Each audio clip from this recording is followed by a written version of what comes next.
ఆసరా మరియు చేయూత పింఛన్ లబ్ధిదారులకు 2 శుభవార్తలు రిలీజ్ చేసినట్టయితే తెలంగాణ రాష్ట్ర ప్రభుత్వం ఈరోజు న్యూస్ పేపర్ ద్వారా అయితే తెలియజేయడం అయితే జరిగింది. సో ప్రూఫ్ ద్వారా ఆ వివరాలు అనేది వీడియోలోకి వెళ్ళి అయితే తెలుసుకున్నాము. సో అప్డేట్ అనేది దేని గురించి అనేది వీడియోలోకి వెళ్ళి అయితే తెలుసుకున్నామండి.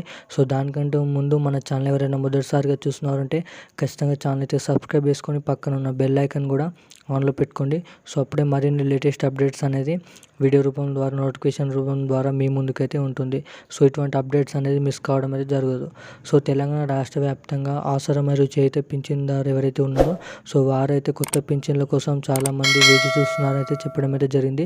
సో వారికి ఏమాత్రం పింఛన్ ఇక నుంచి లేట్ చేయకుండా రానున్న 15 రోజులలో ఎవరైతే అర్హుల లిస్ట్ విడుదల అయిన తర్వాతనైతే ఎవరైతే అర్హులు ఉన్న వారి పేర్లు అనేది లిస్టులో ముద్రించి తర్వాత పోస్ట్ ఆఫీస్ గ్రామంకి వచ్చిన తర్వాతనైతే వారికి పెన్షన్లు అనేది ఎవరికి ఇస్తారో ఆ పత్రాలలో ఎవరికైతే వారి పేరు రాసి ఉందో వారికైతే అర్హులైన వారికైతే ఆ పత్రంలో ఉన్న వారికైతే డబ్బులు అనేది పంచుతామని అయితే చెప్పడం అయితే జరిగింది. సో మరి ఇంకెవరైతే ఈకేవైసీ చేయించుకోలేరో ఖచ్చితంగానైతే ఈకేవైసీ చేయించుకోవడానికి అయితే ఇంకా లాస్ట్ 2 రోజుల టైం ఉంది.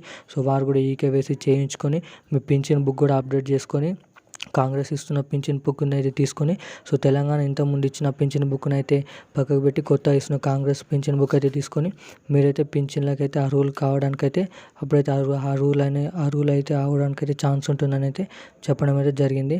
సో తెలంగాణ రాష్ట్ర వ్యాప్తంగా ఆసరా మరియు చేయూత పింఛన్ అనేది రానున్న 15 రోజులలోనైతే అర్హులైన వారికి ప్రతి ఒక్కరికి పంచుతామని ఏమాత్రం దిగులు పడకండి అనేది చెప్పడం అయితే జరిగింది.